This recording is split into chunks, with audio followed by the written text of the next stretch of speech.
नमस्कार विद्यार्थी मित्रांनो, आज आपण इयत्ता 9वीच्या मराठीच्या पाठ्यपुस्तकातील चौथा पाठ नात्यांची घट्टबेडी या पाठाच्या दुसऱ्या भागाला सुरुवात करणार आहोत। मागच्या तासिकेला आपण या पाठाचा पहिला भाग बघितला।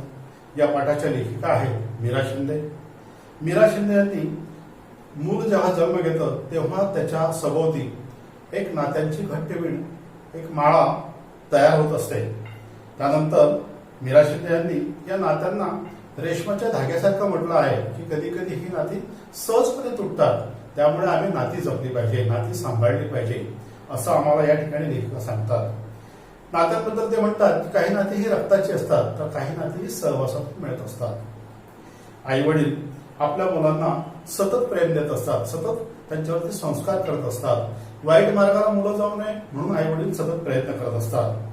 पुढील भागामध्ये मायेचे आणि वात्सल्याचे पडदे वेधून हातात आलेले मूल मोठं होऊन बघता बघता पंख बसून कधी उडायला सुरुवात करतं कळतही नाही। आई वडिलांना सतत असं वाटत असतं की आमचा मुलगा, आमची मुलगी अजून लहान आहे।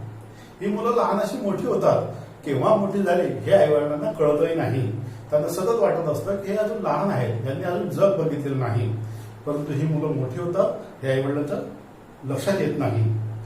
आईचं वात्सल्य, आईचं प्रेम, वात्सल्य म्हणजे प्रेम, तर त्यांना लक्षात येईपर्यंत हे मुलं मोठं होऊन परदेशात जात असतात।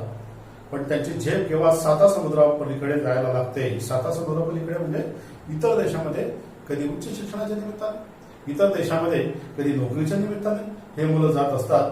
तेव्हा मात्र पुन्हा एकदा तुटणाऱ्या नात्यांची वेदना असह्य होते। असह्य म्हणजे सहन न होण्यासारखे।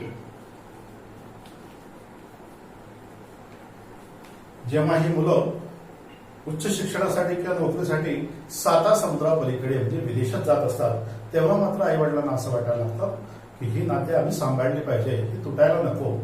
त्यांना त्याच्या प्रचंड वेदना होत असतात। आनंदाचा मुखवटा धारण केलेल्या आई वडिलांचं दुःख मुलांना कळणार कसं आणि कधी। मुलांचं चांगलं होत आहे, मुलं उच्च शिक्षण घेत आहेत, त्या निमित्तानं मुलं बाहेर जात आहेत आणि म्हणून खोटं खोटं का असेना आई वडील आपल्या चेहऱ्यावरती आनंद दाखवत असतात। मनामधून त्यांना खूप वाईट वाटत असतं, खूप दुःख होत असतं। दुःख कसलं होत असतं? ते एकमेकांपासून लांब जाणारे असतात, मुलं आपल्यापासून लांब जातात, या गोष्टीचं दुःख होत असतं। परंतु मुलांचं चांगलं होणार आहे, मुलं मोठं होणार आहे, या गोष्टीचा त्यांना आनंद असतो। तो आनंद ते आपल्या चेहऱ्यावर दाखवत असतात। मुलांना फक्त आनंद दिसतो। आई वडिलांच्या हृदयामध्ये जे दुःख आहे, ज्या वेदना आहेत, त्या सहजासहजी मुलांना दिसत नाही। ही आई वडिलांच्या जीवाची उलघार कधीही न कळणारी असते मुलांसाठी। उलघार म्हणजे घालमेल, मनाशी जी घालमेल असते ही मुलांना न कळणारी असते। या विषात्मक जगात आपण मात्र पोरके होत जातो। हे दुःख आई वडील उरी बाळगून, आई वडिलांना असं वाटतं की आपली जी मुलं होती, आपले जे सहारा होते ते लांब जात आहे आणि मग आता पुन्हा एकदा आपण पोरके होणार, आपण एकटे राहणार असं त्यांना मनामधून वाटत असतं। आशीर्वादासाठी उंचावलेला हात तसाच ठेवून ते मुलांना आशीर्वाद देतात, कारण की आई वडिलांचं कामच आहे की मुलांचं भलं झालं पाहिजे, मुलांचं चांगलं झालं पाहिजे, त्यासाठी ते आशीर्वाद देतात। तो उंचावलेला हात तसाच ठेवून मुलांच्या पाठीशी उभं राहण्यापलीकडे काय करू शकतात? आणि मग मुलांच्या पाठीशी उभं राहिलं पाहिजे ही जगाची रीत आहे, त्याच्या व्यतिरिक्त ते काय करू शकतात? काही करू शकत नाही। आईच्या डोळ्यातून झरणाऱ्या अश्रूंची कथा साऱ्यांनाच माहीत आहे। विद्यार्थी मित्रांनो, आपल्याला काही दुःख झालं किंवा एखादी घटना घरामध्ये वाईट घडली किंवा मग समजा आपल्याबद्दल काही वाईट प्रसंग आला किंवा आपण आई वडिलांना काहीतरी त्यांना वाईट वाटेल असं बोललो किंवा आई वडील आपल्याला रागावले, त्यावेळेस आईच्या डोळ्यामध्ये अश्रू येतात। आईचं आपल्यावर किती प्रेम आहे त्या अश्रूंना आपल्याला लक्षात येत असतं। पण बाप नावाच्या पुरुषाच्या चेहऱ्यावरचा जबाबदारीचा मुखवटा दूर केलात वडील मात्र रडू शकत नाही। वडिलांच्या चेहऱ्यावरती आपल्याला दुःख दिसतं पण आपण ते समजू शकत नाही। वडिलांच्या डोळ्यामध्ये अश्रू सहजासहजी येत नाहीत, कारण त्यांच्यावरती जबाबदाऱ्या असतात। जबाबदाऱ्या पार करत करत वडील केव्हा म्हातारे होतात कळतही नाही. त्यामागे चेहऱ्यावरून ओघळणारे देखील अश्रूच असतात. वडिलांच्या डोळ्यामध्ये सुद्धा अश्रू असतात. ते फक्त जबाबदारीच्या मुखट्यामागे दडवले जातात आणि वडील आपली जी जबाबदारी पार पाडतात त्या जबाबदारी पार पाडत असताना त्यांना कधी रडायला वेळच मिळाला नाही किंवा दुःख व्यक्त करायला कधी भावनाच व्यक्त केल्या नाही. परंतु त्यांच्याही मनामध्ये त्यांच्याही डोळ्यामध्ये दुःख असतं, वेदना असतात, अश्रू असतात. त्यांच्या गळ्यातल्या उपरणाने ते आपले अश्रू पुसत असतात. एवढं मात्र खरे, नवीन नाती जुळणं ही दोन्ही बाजूकडून घडणारी प्रक्रिया असते. जेव्हा एखाद्याचं लग्न होतं किंवा दोन मित्र हे जेव्हा एकत्र येतात त्यांच्यामध्ये जे एक प्रकारचं नातं निर्माण होत असतं, त्या नात्यांमध्ये जी नवीन नाती निर्माण होतात त्यांच्यामध्ये दोन्हीकडनं घडणारी प्रक्रिया आवश्यक असते. उदाहरणार्थ, लग्नाच्या वेळेस मुलगा आणि मुलगी दोघांचं लग्न झालं तर दोघांना दोघांची गरज अपेक्षित असते, आवश्यक असते. जर एकाच बाजूने सुरुवात आहे, दुसऱ्या बाजूने सुरुवात होत नाही, अशा वेळेस अशा प्रकारचे नाते खूप काळ टिकत नसतात. एक मित्र दुसऱ्या मित्राला जीव लावतो, मात्र दुसरा मित्र तर समजूच शकत नाही. अशा प्रकारचे नाते टिकू शकत नाही. एक मैत्रीण दुसऱ्या मैत्रिणीला जीव लावते, परंतु दुसरी मैत्रीण ते समजूच शकत नाही, तिच्या भावना तिच्या लक्षातच येत नाही. मग अशा प्रकारचे नाते सुद्धा खूप काळ टिकत नसतात. त्यामुळे नात्यांमध्ये दोन्हीकडनं ओढ असावी लागते, दोन्हीकडनं एक प्रकारचं आकर्षण असावं लागतं. असं घडलं तरच नाते जुळून येतात, नाहीतर अनेक दुवे नात्यातून निघून जातात. मैत्री हे एक असंच नातं आहे. आपल्या जीवनामध्ये मैत्री हे अतिशय आवश्यक नातं आहे. बऱ्याचदा आपल्या वेदना, आपल्या दुःख, आपल्यावर घडलेले वाईट प्रसंग आपण आपल्या घरामध्ये आई वडिलांना सांगू शकत नाही, कधी कधी भावाला सांगू शकत नाही, बहिणीला सांगू शकत नाही. परंतु जी गोष्ट आपण आई वडिलांना सांगू शकत नाही ती गोष्ट आपण मित्रांना, मैत्रिणींना सहजपणे सांगू टाकतो. म्हणजे त्या नात्यामध्ये किती महत्व आहे हे आपल्या लक्षात येऊ शकतं. अतिशय तरल असे नातं जपताना दोघांनाही एकाच वेळी एकच स्वप्न पडावं लागतं. दोघांना एकाच गोष्टीबद्दल एक हुरहुर वाटावी लागते किंवा एकमेकांशिवाय ते दोघं राहू शकत नाही. अशा प्रकारच्या भावना जेव्हा दोघांमध्ये निर्माण होतात तेव्हा मैत्रीचं नातं सुद्धा अनेक वर्ष टिकत असतं. तेव्हाचे नातं अनादी अनंताचं, नव्या अभिनव सृजनाचं होतं, हे मात्र निर्विवाद सत्य. मैत्रीसारखी भावना खूप सूक्ष्म व तरल असते. म्हणूनच म्हटलं जातं, मित्र जरी समोर दिसला तरी मैत्री कधी दिसत नसते. मित्र आपल्याला समोर दिसतो परंतु मैत्री दिसत नाही. बरेचदा असं होत असतं की मित्र सोबत असतात, सोबत आहेत, परंतु यांच्यामध्ये किती जिव्हाळा आहे हे आपण ओळखू शकत नाही. ते त्यांच्या वागण्यामधून ते लक्षात येत असतं. जगण्यासाठी अशी अनेक नाती आवश्यक असतात. माणूस जीवन जगत असताना बालपणापासून म्हातारपणापर्यंत अशा सगळ्या प्रकारची नाती आम्हाला आवश्यक असतात. तेव्हा जीवन हे आनंदमय होत असतं. त्यासाठी गरज भासते ती एका हितचिंतकाची. मित्र हा आमचा हितचिंतक असतो, जो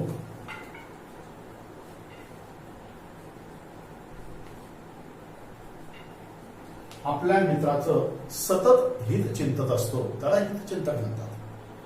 मार्गदर्शकाची तो मार्गदर्शकही असतो, गुरुची तो गुरु पण असतो.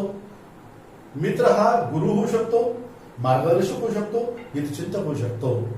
त्याचप्रमाणे गुरु ही एक स्वतंत्र गोष्ट सुद्धा आहे की आपल्या देशामध्ये भारतीय परंपरेमध्ये गुरुकडून शिक्षण घेतल्यानंतर शिष्याला गुरुदक्षिणा द्यायची असते. प्राचीन काळापासून अशी एक पद्धत होती. उदाहरणार्थ, कौरव पांडव हे शिक्षण घेण्यासाठी आश्रमात गेले. कौरवांचे गुरु द्रोणाचार्य यांनी या कौरवांना आणि पांडवांना शिक्षण दिलं. द्रोणाचार्यांचा सगळ्यात आवडता शिष्य होता अर्जुन. आणि मग हे सगळे पूर्ण शिक्षण होईपर्यंत गुरुच्या आश्रमामध्ये राहू लागले. पूर्ण शिक्षण होईपर्यंत प्राचीन काळी जे गुरुच्या आश्रमामध्ये राहायला जायचं त्याला गुरुकुल पद्धत म्हणायची. तर शिक्षण पूर्ण झालं की हे शिष्य गुरुचा आशीर्वाद घ्यायचे. गुरु त्यांना त्यांची परीक्षा घ्यायचा आणि शिष्याने काय ग्रहण केलं ही जेव्हा गुरुचं समाधान व्हायचं हे बघून त्यावेळेस गुरु त्यांना गुरुदक्षिणा मागायचे, शिष्य त्यांना गुरुदक्षिणा द्यायचे. ही प्राचीन पद्धत आहे. आणि मग ज्यावेळेस गुरुदक्षिणा द्यायची त्यावेळेस गुरु आपल्या शिष्याला जवळ बोलवायचे आणि जीवनाबद्दलचा एक कान मंत्र त्याच्या कानात सांगायचे, जो पुढील कसोटीच्या काळात म्हणजे संकटाच्या वेळेस परिस्थितीवर कशा प्रकारची मात करायची अशा प्रकारचा एक संदेश गुरु आपल्या शिष्याला द्यायचे. गुरु आणि शिष्य यांचे नाते एक श्रेष्ठ नातं आहे. तेही एक नातंच आहे. ज्याप्रमाणे मित्राचं नातं आवश्यक आहे, ज्याप्रमाणे आई वडिलांचं नातं आवश्यक आहे, तशा प्रकारचं श्रेष्ठ असं गुरु आणि शिष्याचं नातं सुद्धा असतं. अनेक गुरु आणि शिष्याचे नाते आपल्या भारतीय परंपरेमध्ये होऊन गेलेले आहेत. एक प्रसिद्ध असं गुरु आणि शिष्याचे नाते आपल्या भारतीय परंपरेमध्ये प्राचीन काळात घडून गेलेले आहे. जसं मित्राचं नातं असतं, जसं गुरुचं नातं असतं, तसं अजून एक नातं असतं, ते म्हणजे शेजार धर्म. आमच्या शेजारी जे राहतात कोणाचे शेजारी, हे पण एक असंच नातं असतं. शेजार धर्माचा एक धागा जोडला असेल तर स्नेहाच्या मर्यादा ओलांडतो. स्नेह म्हणजे प्रेम.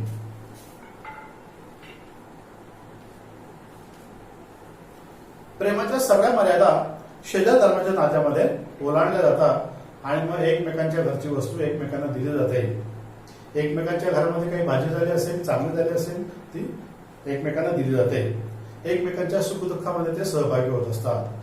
आपल्यावरती काही संकट आलं की कोणत्याही वेळेला आपण शेजाऱ्याला ती गोष्ट सहजपणे सांगू शकतो. अशा प्रकारचं एक चांगलं उत्तम आदर्श नातं शेजाऱ्यांमध्ये निर्माण झालेलं असतं. परंतु याच शेजाऱ्यांमध्ये जेव्हा वैर निर्माण होतं त्यावेळेस ते नातं सुद्धा अतिशय टोकाला गेलेलं असतं. शेजाऱ्याशी जुळलं चांगलं नातं, शेजाऱ्याशी वैर झालं त्याच्यासारखं वाईट नातं कोणतंच नाही. बऱ्याचदा कॉलन्यांमध्ये गल्लीमध्ये अशा प्रकारचं चित्र आपल्याला बघायला मिळतं की आपलं कॉलनीतल्या सगळ्या लोकांशी जमतं परंतु शेजाऱ्याशी जमत नाही, किंवा कधी कधी फक्त शेजाऱ्याशी जमतं, इतर लोकांशी कोणाशीच जमत नाही. आणि मग लोक आपल्यावरती टीका करतात की हे लोक आपसामध्ये संबंध मेंटेन करतात परंतु इतरांशी बोलत नाही. अशा प्रकारची टीका केली जाते. म्हणून आपण शेजार धर्म पाळला पाहिजे. शेजाऱ्याची नातं चांगलं करून ठेवलं पाहिजे. तेही एक आदर्श नातं असतं. कौटुंबिक वातावरणात आपल्या अवतीभोवती रेंगाळणारी काही नाती अशीच असतात की ती विसरून म्हटलं तरी विसरली जात नाही. असंच एक नातं आजीचं असतं. मित्रांनो, आमच्या ग्रामीण भागामध्ये प्राचीन काळापासून एकत्र कुटुंब पद्धती होती. एकत्र कुटुंब पद्धतीमध्ये आजी आजोबा त्यांची सगळी मुलं त्याचे नातवंड एकत्र राहायचे. संध्याकाळी रात्री जेवण झाल्यानंतर आजी आपल्या सगळ्या नातवंडांना जवळ बसवायची आणि बसवल्यानंतर त्यांना गोष्ट सांगायची. गोष्ट ऐकता ऐकता नातवंड झोपून जायचे. अतिशय चांगलं उत्कृष्ट वातावरण. सगळ्या नातवंडांना आजी खूप आवडायची. सगळ्या नातवंड आजीच्या अवतीभोवती बसून गोष्ट ऐकायचे. सगळे नातवंड आजीला पण आवडायचे. आणि मग आज अशी परिस्थिती निर्माण झाली आहे की विभक्त कुटुंब पद्धती आलेली आहे. या विभक्त कुटुंब पद्धतीमुळे आम्ही शहरात राहायला लागलो. आजी आजोबा खेड्यात असतात, कधी कधी शहरातच असतील तर ते वृद्धाश्रमामध्ये असतात आणि आम्हाला रोज गोष्ट सांगून झोपवणारी आजी आज सहजासहजी आम्हाला कुठे बघायला मिळत नाही. असे प्रसंग मग मन दुःखी करत असतात. जन्मापासून सुरू झालेला हा नात्यांचा प्रवास तारुण्याचे क्षण संपून वार्धक्याकडे, वार्धक्य म्हणजे म्हातारपण,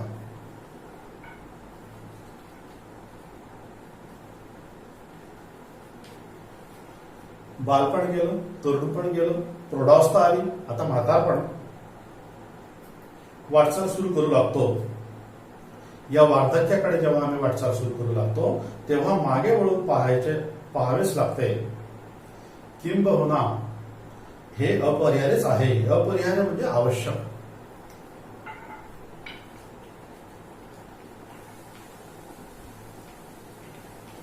मागे वळून बघणे, आम्ही जीवनामध्ये काय काय केलं, कोणकोणते नाते आम्ही चांगल्या प्रकारे निभवली, हे सगळं मागे वळून बघणं हे अपरिहार्य म्हणजे आवश्यक आहे. मागे वळून पाहिल्यानंतर आजपर्यंतचा प्रवास एका वेगळ्या स्वरूपात समोर येतो. आम्ही कसे होतो आणि काय करत होतो हा सगळा प्रवास आमच्या समोर दिसू लागतो. पूर्वीचे मुखटे गळून पडतात. अहंगंड म्हणजे एक प्रकारचा स्वाभिमान किंवा गर्विष्ठपणा, मान अपमान, प्रतिष्ठा या साऱ्यांची काट टाकून एक निखळ निकोप मन समोर येतं आणि आपण साऱ्या गोष्टी मान्य करतो. चुकलं असेल तेही मान्य करतो, आम्ही चांगलं काम केलं असेल तेही मान्य करतो. कारण उंबरठा ओलांडून पलीकडच्या जगात केव्हा जावं लागेल हे सांगता येत नाही. वार्धक्य आल्यानंतर, म्हातारपण आल्यानंतर आम्हाला पलीकडच्या जगामध्ये, म्हणजे हे जीवन आहे, जीवनाच्या पलीकडे मृत्यू, तर केव्हा आम्हाला मृत्यूला सामोरं जावं लागेल याचा भरोसा नाही, हे सांगता येत नाही. आणि म्हणून पिकलं पान गळलं तरी नवी पाली फुटणार. झाडाची पानं पिकतात, पिकल्यानंतर गळतात, त्या गळालेल्या पानांच्या जागी नवीन पानं येतात. हा सृष्टीचा नियम आहे. आम्ही आज आहोत, म्हातारे होणार, मृत्यू येणार, मृत्यूनंतर पुन्हा इतर कोणाचा तरी जन्म होणार. हे सृष्टीचा नियम आहे, या कालचक्र आहे, हे सुरूच राहणार. यातून कोण सुटणार आहे? हे शाश्वत सत्य मान्य करावंच लागतं. आणि मग जन्मापासून सुरू झालेला नात्यांचा हा प्रवास निर्णायक उंबरठ्यावर येऊन थांबतो. हा आमचा जन्म झाला त्या दिवसापासून आम्हाला नाते मिळालेले होते, आईपासून सुरुवात झालेली होती. आज आम्हाला जीवनामध्ये अनेक नवीन नवीन नाते मिळाले. हा जो नात्यांचा प्रवास होता, हा निर्णायक उंबरठ्यावर येऊन पोहोचतो आणि आपलं एक अभिन्न असं नातं तयार होतं. साऱ्या नात्यांच्याही पलीकडे जाणार, ज्याला शब्दांचं क्षितिजच काय, क्षितिज म्हणजे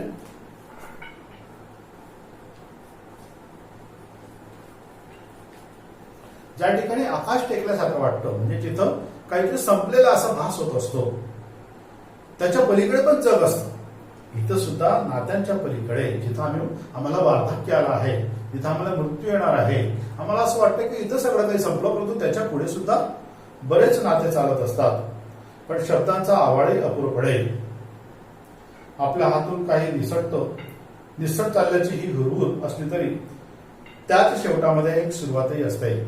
आपल्या हातातून काहीतरी निसटतंय, आपलं जीवन संपलेलं आहे असं जेव्हा आम्हाला वाटायला लागतं, त्याच्यामध्ये नवीन पिढीची एक सुरुवात असते, आपल्याला पुढे नेणारी.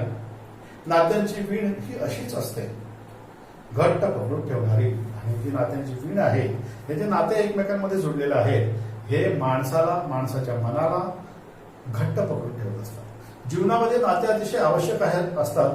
दुःखाच्या वेळेस सुद्धा नाते आवश्यक आहेत, सुखाच्या वेळेस सुद्धा नाते आवश्यक असतात. दुःख आम्ही नात्यांमध्ये विभागून घेऊ शकतो, सुख सुद्धा आम्ही विभागून घेतलं पाहिजे. जेव्हा आम्ही सुख आणि दुःख या दोघांमध्ये नात्यांच्या माध्यमातून त्यांचा सहवास वाढवत असतो, विभागून घेत असतो, त्याचा आनंद घेत असतो, तेव्हा आम्ही खऱ्या अर्थाने मानवी जीवनाला सार्थक झालो. अशा पद्धतीने आपण या पाठाला या ठिकाणी संपवू शकतो. धन्यवाद.